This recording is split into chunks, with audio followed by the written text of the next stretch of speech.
बिस्मिल्लाहिर्रहमानिर्रहीम, अस्सलाम वालेकुम। टॉकर 7 के साथ मैं हूँ एतजाज़ नकी और मेरे साथ मौजूद हैं सज्जाद तरीन साहब। आज सबसे पहले हम जिक्र करेंगे कि मुशीर ख़ज़ाना हफीज़ शेख की ज़ेर सदारत कुछ देर पहले ही नेशनल प्राइस मॉनिटरिंग कमेटी का इजलास हुआ है और उसमें अशियाए खुरनोश की कीमतों और महंगाई में जो इजाफा हुआ है उसका जायज़ा लिया गया है और कुछ फ़ैसले किए गए हैं, उसका जिक्र करेंगे। इसके साथ साथ हम बात करेंगे कि हुकूमत ने अपोजिशन को जलसे करने की इजाज़त दे दी है और PTM के प्लेटफॉर्म से अपोजिशन जो मुख्तलिफ इलाकों में जलसे करेगी उसमें हुकूमत रुकावट नहीं बनेगी। इसके साथ साथ हम बात करेंगे कि अपोजिशन के रहनुमाओं ने हुकूमत पर कड़ी तनकीद की है, जिसमें साबिक वज़ीर आज़म शाहिद खाकान अब्बासी का ये कहना है कि नैब और पाकिस्तान इकट्ठे नहीं चल सकते। हमजा शहबाज ने भी गुफ्तगू की है, दीगर अपोजिशन रहनुमाओं ने भी बात की है, इसका भी जिक्र करेंगे। और इसके साथ साथ बात करेंगे आज सुप्रीम कोर्ट की जानिब से वज़ीर आज़म से तलबी की गई, आज खुद नोटिस लिया गया कि उन्होंने लॉयर फोरम के जो कन्वेंशन में शिरकत की थी, कन्वेंशन सेंटर में, एक तो उन पर यह इल्ज़ाम आयद किया गया है कि उन्होंने किस तरह से एक मखसूस सियासी नज़रिए से ताल्लुक़ रखने वाले ग्रुप के साथ मुलाकात की है और इसके साथ साथ जो उन्होंने इस्तेमाल किए है सरकारी इमारत, क्या वो ज़ाती तौर पर चूँकि इस्तेमाल हुई है तो उसके हवाले से जो अखराजात का मामला है, क्या वज़ीर आज़म उसमें शिरकत कर सकता है या नहीं, इस पर बात करेंगे। और आज का दिन भी खासा अहम है, उसका भी हम जिक्र करेंगे। और आसिम सलीम बाजवा का मामला, जो कि आज सारा दिन खबरों की ज़ीनत रहा, उन्होंने इस्तीफ़ा दे दिया है, जो मुआवन खुसूसी थे इत्तलात और नशरियात के, इस ओहदे से उन्होंने इस्तीफ़ा दिया, जबकि CPAC के ओहदे पर वो अभी तक मौजूद हैं, तो इस हवाले से भी बात करेंगे। सज्जाद तरीन साहब, सबसे पहले तो सबसे बड़ा मसला, ये तमाम मसले मेरे ख्याल में ज़िमनी हैं और बड़ा मसला है महंगाई का।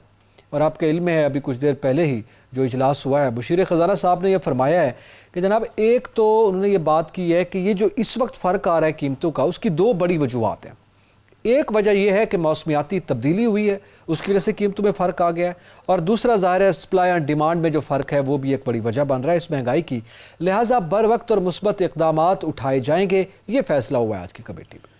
देखें, ये मुशीर ख़ज़ाना की जो आपने तकरीर या जो उनकी खिताबात से आपने चंद अल्फाज कहे हैं, फैसले हुए इससे ऐसे लगता है नकी साहब के जैसे वो इस खित्ते के लोग नहीं हैं, इस ज़मीन के लोग नहीं हैं और उनको पता ही नहीं है कि बार महंगाई की क्या सूरत हाल है। महंगाई इतनी ज़्यादा हो गई है और फिर रोज़ महंगाई बढ़ रही है, हर रोज़ महंगाई बढ़ती जा रही है। यहाँ वफाकी दारुल हुकूमत में इतनी ज़्यादा महंगाई हो गई है कि एक दुकान पर एक रेट है, दूसरी दुकान पर दूसरा रेट है, अगली दुकान पर अगला रेट है, किसी में कोई फ़र्क नहीं है। मैं समझता हूँ कि इतनी ज़्यादा महंगाई है और ऐसे लगता है जैसे हुकूमती इदारे जो हैं वो इस महंगाई को रोकने में बिल्कुल नाकाम हो गए हैं।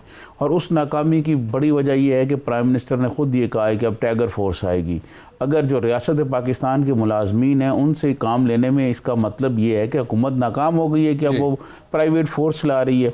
कल को कोई और हुकूमत आएगी और वो, आप ये यकीन करें कि अगर मियाँ नवाज शरीफ साहब इस वक्त प्राइम मिनिस्टर होते हैं और वो इसी तरह कोई कहते हैं शरीफ फोर्स या मुस्लिम लीग की कोई फोर्स आ रही है, तो प्राइम मिनिस्टर इमरान खान अगर पोजीशन में होते तो कंटेनर पे खड़े होकर ये क्या कुछ करते। ये मैं समझता हूँ कि महंगाई को रोकने में बिल्कुल ये हुकूमत नाकाम हो गई है और किसी किस्म की कोई इनके पास कोई वो नहीं है कि कोई जो रेट होती है रियासत की, जो हुकूमत की रेट होती है, वो बिल्कुल कहीं नज़र नहीं आ रही। सब्ज़ियाँ महंगी हो गई हैं, खाने पीने की चीज़ें महंगी हो गई हैं और वो बुनियादी चीज़ें महंगी हुई जो गरीब आदमी, जो आम मेहनतकश जो है इस्तेमाल करता है। तो ये मौसमियाती तब्दीली का असर हुआ है, यानी वो ये कहना चाह रहे हैं कि ज़ाहिर है गंदम के हवाले से और बाकी जो अशिया खुरनोश है उस हवाले से मौसमियाती तब्दीली हुई है, उसकी वजह से फसलें कम हुई हैं, उसकी वजह से नुकसान हुआ है। ये सारी एक बड़ी वजूहत है ना इसे एक जुमले के अंदर। तो क्या आप समझते हैं कि क्या ग्राउंड पे यही सिचुएशन रही है? देखें, मैं आपको बताऊं, ये तो मुझे तो यकीन है कि ये इस सरजमीन के लोग ही नहीं हैं, ये किसी और सरजमीन के लोग हैं और इनके अदारों शुमार जो हैं वो ऐसे लगता है ये पाकिस्तान के बारे में नहीं, किसी और के बारे में। क्या पिछली दफ़ा जब हमारी गंदम उतरी और गंदम उतरने के बाद जब रेट बढ़े तो उस वक्त क्या था? उस वक्त कौन सी मौसमियाती तब्दीली थी? और फिर अफ़गानिस्तान गंदम किसने भेजी? कि जब शेख रशीद साहब तो खुद कहते हैं ना कि मैंने कैबिनेट में कहा है कि बैरून मुल्क ना भेजी जाए, गंदम चीनी को एक्सपोर्ट ना किया जाए, वो खुद ये कहते हैं जी। तो फिर किसने की, किसके कहने पर कौन कौन लोग जो हैं वो अरबपति खरबपति बने हैं इसमें।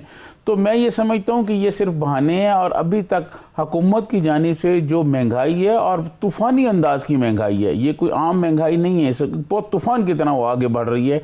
उस महंगाई को रोकने में तमाम हुकूमती इदारे जो हैं वो नाकाम हो गए हैं, और हुकूमत के पास महंगाई को कंट्रोल करने के लिए कोई पॉलिसी नहीं है जी। अच्छा, अब एक जाने पॉलिसी नहीं है, आप वजह मौसमियाती तब्दीलियों को दे रहे हैं और फिर ये कह रहे हैं कि बर वक्त मुस्बत इक़दामात उठाए जाएंगे, ये फैसले किए गए हैं। तो क्या अभी कोई वक्त आना है जिस पर ये फैसले उठाए जाएंगे? जब ये लोग मर जाएंगे तो आप वो कदम उठाएंगे? आप मुझे बताएं कि लोगों को जब खाने पीने की चीज़ें नहीं मिलेंगी और लोग जो हैं वो भूख मरना शुरू हो जाएंगे, फिर आप कोई कदम उठाएंगे? हुकूमत का काम ये होता है कि कोई चीज़ की कोई भी महंगाई हुई, किसी चीज़ की कीमत बढ़ी तो फौरी तौर पर उस पर एक्शन किया जाए, और उन लोगों के खिलाफ जो मसनूई किल्लत पैदा करते हैं, जो मसनूई कीमतें बढ़ाती हैं, उनके खिलाफ एक्शन किया जाए और उनको गिरफ्तार किया जाए। बल्कि इस तरह की बातें करना कि जी बर वक्त कदम उठाएंगे और बर वक्त, ये कौन सा लॉलीपॉप दे रहे हैं? उसकी वजह ये है कि हफीज़ शेख साहब जो हैं ये IMF के आदमी, IMF से आए हुए हैं, इनको पाकिस्तान के अवाम से मफादात से कोई खुद अच्छा, इनको तो नहीं है। एक तो IMF से आए हुए हैं, दूसरे वो उस तरह से मुंतखब होकर नहीं आए, आम आदमियों से वास्ता नहीं है। वज़ीर आज़म का तो है ना वास्ता, वो तो मुंतखब होकर आए हैं, मुख्तलिफ हलकों से मुंतखब होकर आए हैं। सवाल ये है कि जब जैसे हमजा शहबाज ने कहा कि 11 दफ़ा तो वज़ीर आज़म ने नोटिस लिया है इस पर, लेकिन उसके बावजूद हर नोटिस के बाद महंगाई में इजाफा हुआ है।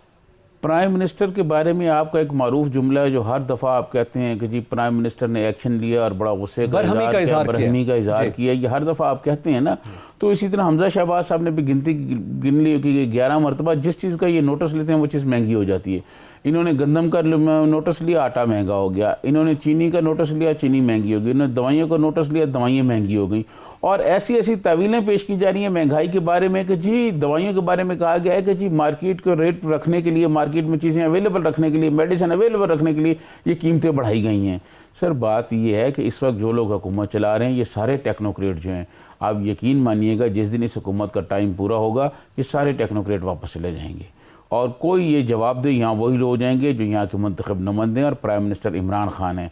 मुझे नहीं समझ आती कि प्राइम मिनिस्टर इमरान खान जो हैं, वैसे तो वो बहुत सुबह शाम, और वो कहते हैं मैं कोई छुट्टी नहीं करता, उनके वज़रा भी कहते हैं कि प्राइम मिनिस्टर कोई छुट्टी नहीं करते, वो बहुत काम करते हैं, और हुकूमत में कोई करप्शन का स्कैंडल नहीं है, कोई क्या क्या पता तारीफें करते रहते हैं। सरकारी अफसर भी छुट्टी नहीं करते, लेकिन उनके भी बड़े, उन्होंने कहते हैं कि हमने मैनेजमेंट अच्छी कर दी है, टाइम पूरा होता है, छुट्टी नहीं करते, काम कर चुके, हिसाब ही नहीं है सर पॉलिसीज का ये मामला है। आप ये देखें कि महंगाई की जो सूरत हाल है उस पर कोई आदमी, कोई आपको नज़र आता है? मैं आपको अर्ज़ करूं कि ये जो सस्ते बाज़ार इस्लामाबाद में लगते हैं, आपने देखा होगा इस्लामाबाद में सस्ते बाज़ार लगते हैं, इतवार बाज़ार, मंगल बाज़ार, जुम्मा बाज़ार। जी। और वहाँ पे भी मैं ये समझता हूँ कि इस दफ़ा वहाँ भी लोगों को जो महंगाई नज़र आई है, तो इतनी बड़ी महंगाई है, कहीं कोई जगह रुकावट नहीं है कि महंगाई को रोकने के लिए कोई पॉलिसी नहीं है।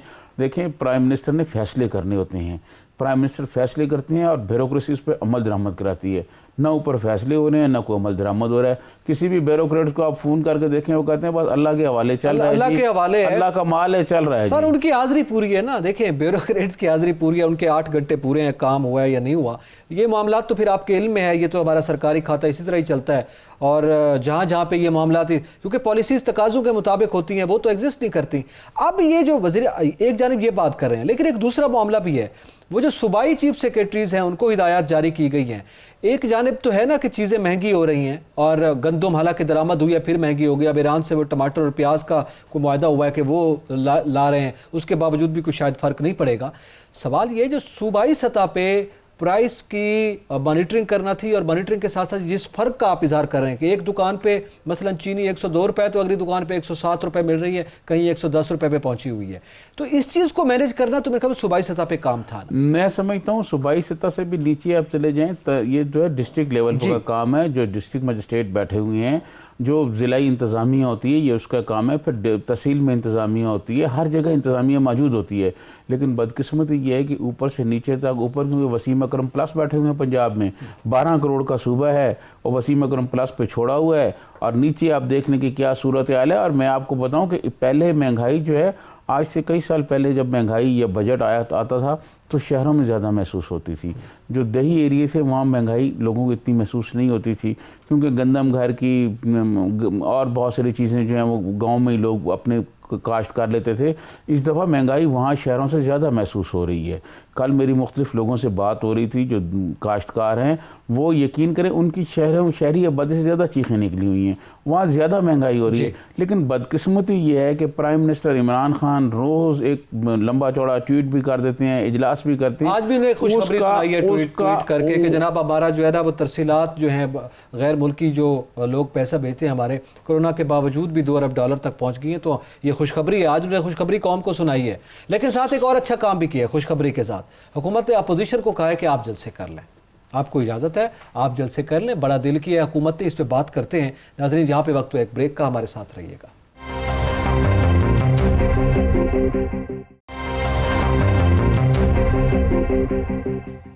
वेलकम बैक नाजरीन, हम बात कर रहे हैं इस वक्त जो सूरत हाल है मुल्क में। एक जाने महंगाई का हमने जिक्र किया है, लेकिन ब्रेक से पहले सजाद तरीन साहब आपके सामने ये सवाल मैंने छोड़ा था कि हुकूमत ने, एक तो वो मैंने खुशखबरी PM वाली आपको सुनाई है जो ट्वीट किया है जिन्होंने, और दूसरी ये है कि बड़ा दिल किया है हुकूमत ने कि अपोजिशन को जलसा करने की इजाज़त दी है। उन्होंने कहा है कि हम उनको कहीं नहीं रोकेंगे, उनको NOC जारी किया जाएगा, मुख्तलिफ इलाकों में जलसे करेंगे।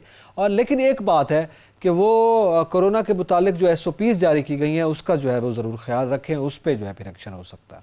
तो ये तो एक अच्छी फ़ज़ा है ना कि जमहूरी कुव्वतों को जो है वो इजाज़त दी जाए, वो ख़ुद भी एहतजाज करते रहें, अपोजिशन को भी इजाज़त दें। देखें, बात ये है कि पाकिस्तान के आइन के मुताबिक हर आदमी को पुरअमन एहतजाज करने का हक़ है। यहाँ प्राइम मिनिस्टर इमरान खान 100 कई दिन तक एहतजाज करते रहे और रोज़ शाम को वो उनकी तकरीर जो लाइव जाती थी, ठीक है, ये आपके सामने हुए, आप कवर करते रहें, देखते रहें सारा कुछ। अब आप कैसे कहें कि जी उनके अपोजिशन वाले जो हैं वो ना करें? बात यह है कि ये देना नहीं चाह रहे थे इजाज़त, पस पर्दा कुछ मामला तय हुए हैं जिनका मैं ऑन एयर कह नहीं सकता, मेरे इल्म में है। अच्छा, उसके बाद इन्होंने ये इजाज़त दी है। और आपको यकीन माने अगर ये इजाज़त ना देते तो गुजरांवाले में वो माहौल बन जाना था कि जो मुश्किलात अभी 2 महीने बाद आनी है ना, वो शायद गुजरांवाले से शुरू हो जाती। ये इसलिए इन्होंने इजाज़त दी है। और अब आप देखिएगा आहिस्ता आहिस्ता सूरत हाल अब हुकूमत के हक़ में नहीं रहेगी, लोग बहुत परेशान हैं। आपको याद होगा मैं कई प्रोग्रामों में ये कह चुका हूँ कि अपोजिशन इनका कुछ नहीं कर सकती, लेकिन हुकूमत जब भी घर जाएगी अपनी कारकर्दगी की वजह पर कि इनकी माशी हालत ठीक नहीं है, लोग जो हैं वो परेशान है, बहुत ज़्यादा परेशान है। तो लोग ख़ुद जो है वो यहाँ आना चाहते हैं, ख़ुद लोग एहतजाज में आना चाहते हैं। सिर्फ पॉलिटिकल पार्टी तो काल दे रही है, माहौल इस हुकूमत ने ख़ुद बनाया है। प्राइम मिनिस्टर इमरान खान के बारे में आपने प्राइम मिनिस्टर इमरान खान का एक इंटरव्यू सुना होगा, तो वो मुख्तलिफ़ एजेंसियों के नाम लेके कहते हैं कि फ़लाँ एजेंसी से मैंने फ़लाँ के बारे में रिपोर्ट मंगवाई, फ़लाँ के। क्या उन्होंने उनका जो लियाकत बाग का जलसा हुआ है उसकी रिपोर्ट उन्होंने नहीं मंगवाई कि वहाँ क्या सूरत हाल थी, और वहाँ जो इनके जो तराने और गाने बजाए जा रहे थे और वहाँ से गुज़रने वाले लोग वो किस किस्म की गुफ्तगू कर रहे थे, ऑन एयर वो बातें कहीं नहीं जा सकती। तो प्राइम मिनिस्टर को वो रिपोर्ट पर भी गौर करना चाहिए। देखें, इस हुकूमत के लिए जो सबसे बड़े मसाइल हैं, इस हुकूमत के लिए जो सबसे बड़ी मुश्किलात हैं वो है मुल्क की मुआशी सूरत हाल। ये 2-2.5 साल इनको हो गए। अब ये नहीं कहा जा सकता था वो डाकू, वो चोर, वो फलाने और ऐसा। अब इस तरह काम नहीं चलेगा। ये हुकूमत परफॉर्म नहीं कर पा रही। जब परफॉर्म नहीं कर पा रही, अपोजिशन जो है वो ज़्यादा से ज़्यादा आवाम की हमदर्दियाँ जो है वो गेन कर रही, हमदर्दियाँ हासिल कर रही है। इसी वजह से ये हुकूमत के पास जब रिपोर्ट्स आई होंगी कि अगर यहाँ जलसा नहीं करने देंगे तो फिर GT रोड पर उन्होंने करने का ऐलान कर दिया, फिर GT रोड बंद हो जाएगा और मसाइल जल्दी बढ़ जाएंगे और बहुत ज़्यादा हो जाएंगे।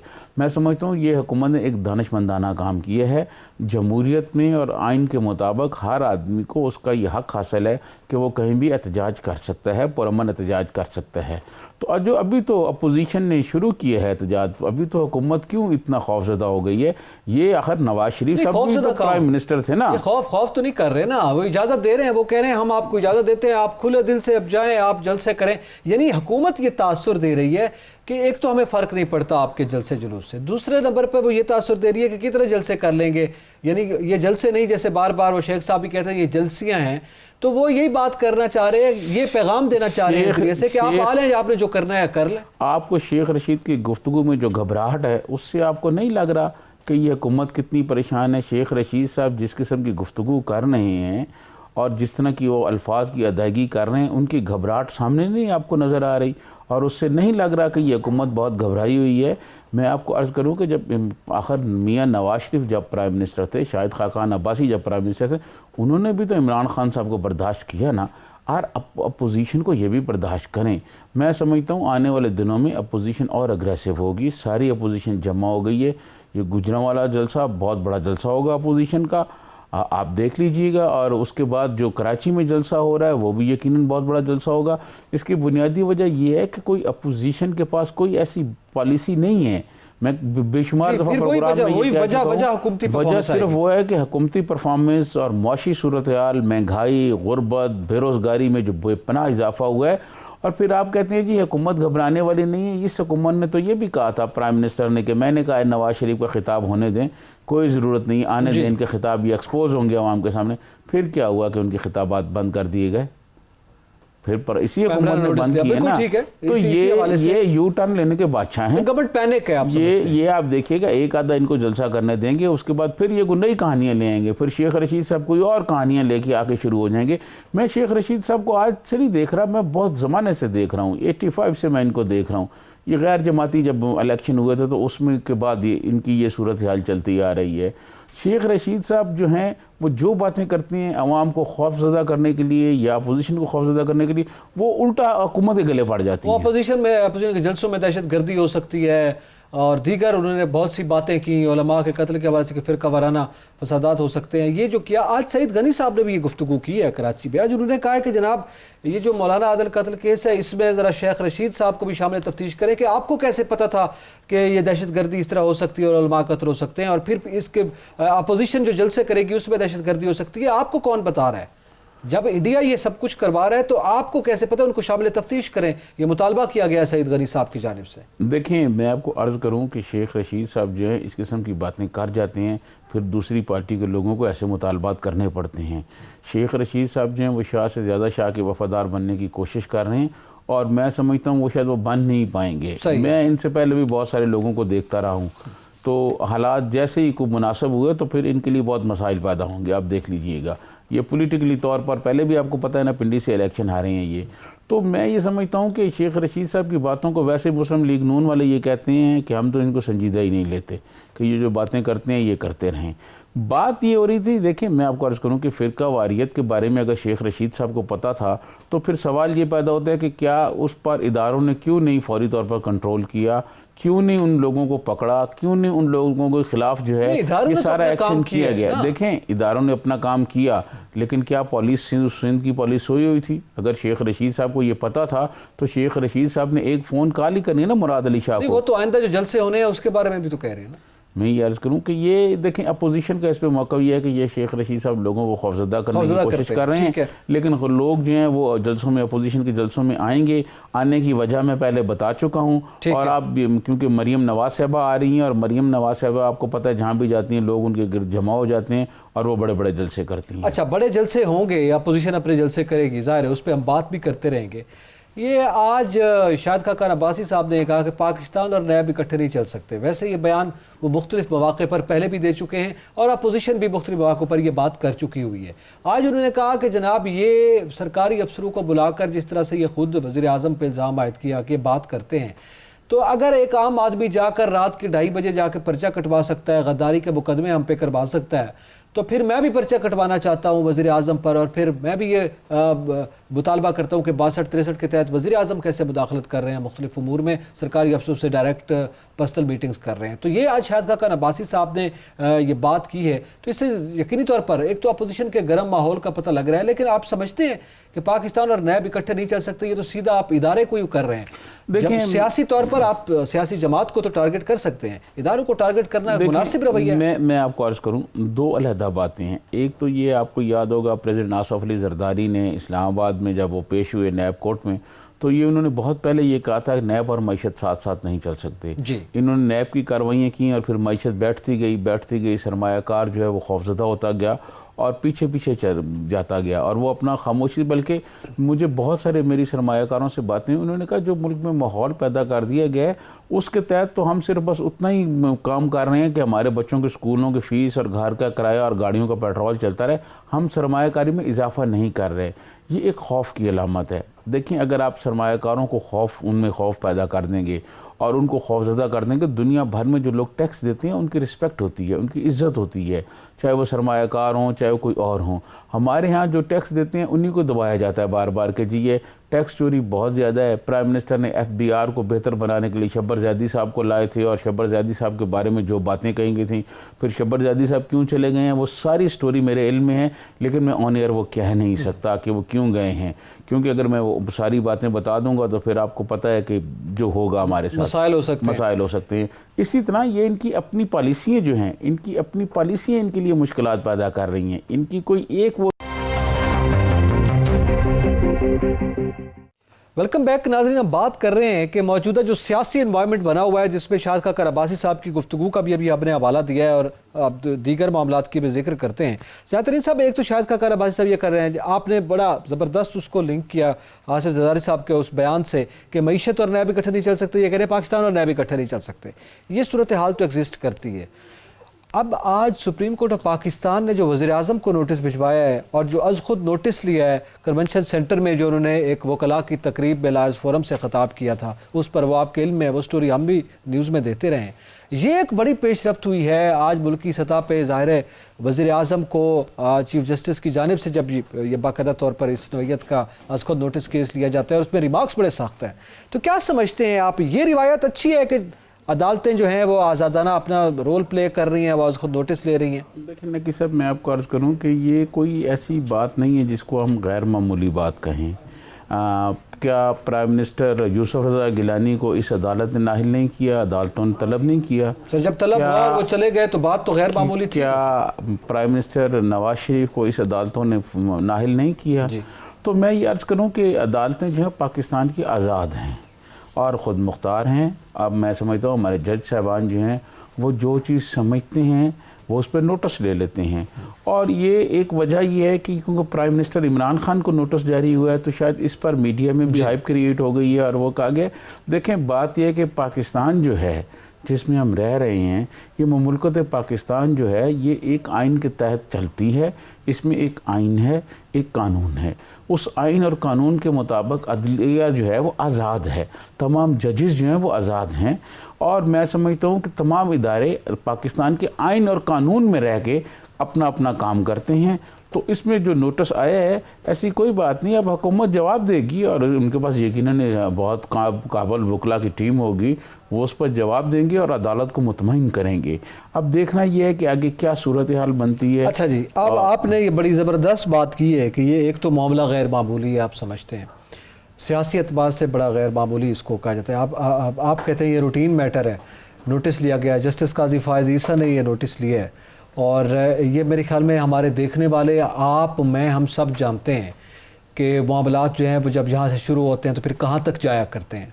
तो इस हवाले से ये जो नोटिस गया उसमें ये कहा गया है कि वो वज़ीर आज़म जो एहतसाब की बात करता है, वो वज़ीर आज़म जो करप्शन के ख़िलाफ़ जाने की बात करता है, वो वज़ीर आज़म जो वसाइल के गलत इस्तेमाल से रोकने की बात करता है, वो वज़ीर आज़म जो वज़ीर आज़म हाउस की भैंसें बेच कर मुल्क का खर्चा चलाता है, उस वज़ीर आज़म ने कन्वेंशन सेंटर में लायर्स फोरम से ख़िताब किया है। अदालत उसमें जो पूछ रही है, ये नोटिस लेना तो बिल्कुल अच्छी बात है, आइन के तहत लिया गया है। सवाल ये कि वज़ीर आज़म ने ये उनके इल्म में नहीं था कि प्राइवेटली मैं इस्तेमाल नहीं कर सकता एक सरकारी इमारत को, और फिर उसमें जो एक ख़ास मखसूस तबका फ़िक्र है, यानी सियासी तौर पर सियासी विंग है, वो उसके साथ मैं बतौर वज़ीर आज़म नहीं रह सकता। ये आज रिमार्क्स में कहा गया है कि आप मुल्क के वज़ीर आज़म हैं, आप किसी एक जमात के वज़ीर आज़म नहीं है कि आप एक ग्रुप के इजलास में चले जाएँ और वहाँ जाके सदारत कर रहे हैं। देखें, मैं आपको अर्ज़ करूं, ये तो बात बिल्कुल आपने ठीक कही है, अदालत की तरफ से ठीक कहा गया है कि प्राइम मिनिस्टर जो होता है वो 22 करोड़ अवाम का प्राइम मिनिस्टर है, किसी एक पार्टी का, किसी एक का नहीं है। लेकिन यहाँ जो पॉलिटिकल पार्टी हैं, आपको पता है उनके मुख्तलिफ विंग्स होते हैं, कोई लायर विंग्स होते हैं, कोई दूसरे। तो क्या वज़ीर आज़म जाते रहते हैं उनमें? मैं ये समझता हूँ, देखें बात यह है कि वज़ीर आज़म जो है मुख्तलिफ विंग्स में जाते रहते हैं, उनका जो है खिताब भी करते रहे हैं। लेकिन इस तरह सरकारी इमारतों में जाना और एक ख़ास ग्रुप के पास चले जाना वो ज़रा जाहिर है उस पर फिर क्वेश्चन हुआ तो जवाब तो देना होगा, तो उस पर जवाब तो देना होगा ये, और जवाब बनता भी है। और मैं समझता हूँ कि जो बात ये जो एडिशनल एजी जो थे आज, एडिशनल अटॉर्नी जनरल जो थे, आप एडवोकेट जनरल जो थे पंजाब के, वो तो लाजवाब हुए। मतलब उन्होंने कहा कि पंजाब का मामला होता तो मैं कोई राय देता, मैं इस पर कोई राय नहीं देना चाहता। एडवोकेट जनरल पेश नहीं हुए, अदालत ने बरहमी का इजहार किया कि उनको पेश होना चाहिए था। वो वहाँ तो बैठे हैं जाकर एक ग्रुप के इजलास में, तो जाके वो अपनी हाजिरी पूरी करते हैं और आज अदालत में नहीं आए, इस पर भी बरहमी का इजहार किया गया। वैसे देखें, मैं आपको अर्ज़ करूं कि पीपल्स पार्टी का ज़माना था और एक अटारी जनरल थे हमारे जनूबी पंजाब से, उनका ताल्लुक़ था। तो उनसे मैंने ये पूछा, मैंने कहा आज आपका फ़लाँ केस अदालत में लगा हुआ है तो आप पेश क्यों नहीं हुए? तो उन्होंने, वो इफ्तिखार चौधरी चीफ जस्टिस थे, उनके सामने पेश होना था। तो उन्होंने कहा कि जो बात अदालत मुझसे पूछती है, मैं हुकूमत के पास इसका कोई जवाब भी नहीं है, तो लिहाजा मैं नहीं गया और मैंने डिप्टी अटार्नी को कहा कि आप चले जाएं। ये तो एक मैंने आपको रवायत सुनाई है कि ये ऐसा चलता है। मैं समझता हूँ कि जो देखें, जब अदलिया आज़ाद होती है तो फिर घबराने की तो कोई बात नहीं होती। अगर नहीं, ये तो अच्छी बात है ना, प्राइम मिनिस्टर आते और जाते रहते हैं, हमें आइन और कानून की बालादस्ती। अगर अपोजिशन सवाल करती है तो हम कहते हैं ना कि उनको जवाब दे। अब वज़ीर आज़म जो है उनको जवाब दे, अवाम को भी जवाब दे। हैं अदालत सवाल कर रही है तो इस पे आप समझते हैं कि जस्टिफाइड हैं वो? बिल्कुल जी, मैं समझता हूँ कि अदालत तो कभी भी मैं आपको बात बताऊँ, अदालत जो है वो किसी भी आदमी से कोई भी सवाल पूछ सकती है, ठीक है, पाकिस्तान का आइन उसको हक देता है। तो अदालत की जानिब से और सुप्रीम कोर्ट के जजेस साहबान की जानिब से जब ये नकात उठाए गए हैं तो अब अदालत को मुतमईन करना होगा, प्राइम मिनिस्टर को नोटिस हो गया है, इसका जवाब आएगा, तो मैं समझता हूँ ये बात आगे चलेगी। लेकिन ऐसी कोई बात नहीं है जिन खदशात का आप इजहार कर रहे हैं, शायद मेरे ख्याल में वो अभी मरहला बहुत दूर है। चले, लेकिन एक बात है कि अपोजिशन तो सियासी अनाज में हम कहें सियासी इख्तलाफात के बायस हुकूमतों पर तनकीद करती हैं, वज़ीर आज़म पर तनकीद करती हैं, बहुत से मुतालबात करती हैं, बड़े सवाल पूछती हैं, लेकिन एक अहम और आज़ाद और बड़े मोतबर और मोतमद इदारे की जानिब से सवालात उठाए जाना वज़ीर आज़म के लिए बहरहाल एक सवालिया निशान है कि ये मौका नहीं देना चाहिए था। और दूसरा, इसके साथ साथ एक और जो बड़ी पेशरफ्त हुई है वो है आसिम सलीम बाजवा साहब। आपको पता है आज सुबह से ये खबर ट्रेंड में भी सबसे ऊपर है, ट्वीट्स में भी सबसे ऊपर है, सोशल मीडिया पे बड़ी गर्दिश कर रही है, आज हमारी खबरों का भी हिस्सा रही है और सबसे ऊपर ये खबर रही है कि उन्होंने अपना इस्तीफ़ा जो है वो दे दिया है। लेकिन उन्होंने ये इस्तीफ़ा जो दिया है वो मुआवन खसूसी इतलात के तौर पे जो काम कर रहे थे वहाँ से रिज़ाइन किया है, लेकिन सीपैक अथॉरिटी के जो चेयरमैन है उससे इस्तीफ़ा नहीं दिया गया। तो ये जो पेशरफ्त हुई है इसका एक ख़ास पस मंज़र भी है, आप इसको कैसे देखते हैं? देखें, मैं आपको अर्ज़ करूं कि इसमें तो कोई शक नहीं है कि 2 दिन पहले एक बहुत अहम मिनिस्टर से मेरी बात हुई तो उन्होंने मुझे बताया कि ये सब कुछ होने जा रहा है। तो हमने यहाँ अपने प्रोग्राम में इसलिए बात नहीं की कि मैंने कहा कि बहुत सेंसिटिव मामला है, हो सकता है कि ऐसा ना हो, बाद दफ़ा स्टोरी फीड भी कर दी जाती है। बात यह है कि अब अपोजिशन जो है वो एक, मैं समझता हूँ कि जनरल आसिम सलीम बाजवा को सामने रख कर और वो एक तनकीद कौमी सलामती के इदारों पर करना शुरू हो गई है। और प्राइम मिनिस्टर नवाज शरीफ जो हैं उनकी आपने स्पीच सुनी है, 1 2 3 जितनी उनकी स्पीच हैं, एक तो ऑन एयर चली गई, 2 नहीं गई हैं, बाकी जो सोशल मीडिया पर मौजूद हैं वो आपने सुनी होगी सारी उनकी तकरीरें। तो वो इस जनरल आसिम बाजवा को सामने रख कर वो उनका आड़ लेकर वो कौमी सलामती के इदारों पर बहुत शदीद तनकीद कर रहे थे। और अब आगे आपको पता है अपोजिशन ने एक बहुत एहतजाजी तारीख शुरू कर दी है और उसमें उन्होंने ये बातें बहाने बनाकर कौमी सलामती की, इस बात का इम्कानात मौजूद था कि वो कौमी सलामती के इदारों पर तनकीद करेंगे। तो मैं समझता हूँ हुकूमत की जानिब से एक अच्छा फ़ैसला हुआ है और अपोजिशन को जो अब वो जो मौका था अपोजिशन के पास, शायद वो अब इस तरह इस्तेमाल ना कर पाएँ, लेकिन अपोजिशन वाले कोई और रास्ता निकाल लेंगे, क्योंकि अपोजिशन को भी रास्ते दिखाने वाले लोग हुकूमत में ही बैठे हुए हैं जो अपोजिशन के उसमें राब्ते में भी हैं। बहुत अहम वज़ीरा जो हैं, ये हम बात कर रहे हैं आपके, मैं आपको अर्ज़ करूँ बहुत अहम वज़ीरा जो हैं, अभी उनके मैं नाम नहीं बता सकता, लेकिन मैं आपको ये अर्ज़ करूँ कि जिन्होंने आसफ़ अली ज़रदारी साहब को फ़ोन किए हैं और उनके बेटे बिलावल भुट्टो ज़रदारी को फ़ोन किए और ज़रदारी साहब की खैरियत मालूम की है और राव रस्म बढ़ाने की कोशिश की है। बहुत बड़े अहम वज़ीरा, कोई आम आदमी की मैं बात नहीं कर रहा, इस हुकूमत में बैठे वज़ीरा की बात कर रहा हूं। ये तो बड़ी खबर है मेरे ख्याल में। ये खबर मैं तो चाहूँगा कि प्रोग्राम में आप हमें बता दें, नाम भी बता देते, लेकिन चलें आइंदा प्रोग्राम्स के हवाले से मैं ज़रूर आपसे जानना चाहूँगा कि ये मामलात जो है वो किस जाने बढ़ रहे हैं। प्रोग्राम का वक्त चूँकि ख़त्म हो गया। नाज़रीन, एतज़ाज़ नकी और सजाद तरीन को इजाज़त दीजिए। अल्लाह हाफ़िज़।